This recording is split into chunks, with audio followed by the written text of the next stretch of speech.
നമ്മുടെ മലയാള സിനിമയിൽ നല്ലൊരു നടൻ എന്നതിനുപരി നല്ലൊരു സിംഗർ കൂടിയാണ് തെളിയിച്ചിട്ടുള്ള നടന്മാരാരൊക്കെയാണെന്നാണ് ഈ വീഡിയോയിൽ നോക്കാൻ പോകുന്നത്.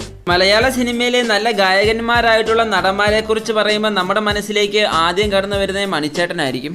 നാടൻ പാട്ടുകളുടെ രാജാവ്. അദ്ദേഹം ഇന്ന് ഈ ലോകത്തില്ലെങ്കിലും അദ്ദേഹത്തിന്റെ പാട്ടുകളിലൂടെ അദ്ദേഹം ഇന്ന് നമുക്കിടയിൽ ജീവിക്കുന്നുണ്ട്.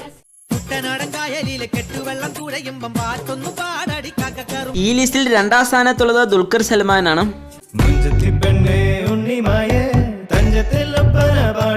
ഈ ലിസ്റ്റിലെ 3ാം സ്ഥാനത്ത് ശ്രീനാഥ് വാസി. ലിസ്റ്റിൽ 4ാം സ്ഥാനത്തുള്ളത് ദ കംപ്ലീറ്റ് ആക്ടർ എന്നറിയപ്പെടുന്ന ലാലേട്ടനാണ്.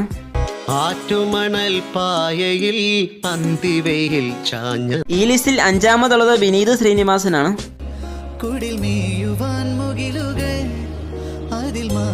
ഈ ലിസ്റ്റിലെ ലാസ്റ്റത്തെ ആള് നീരജ് മാധവാണ്.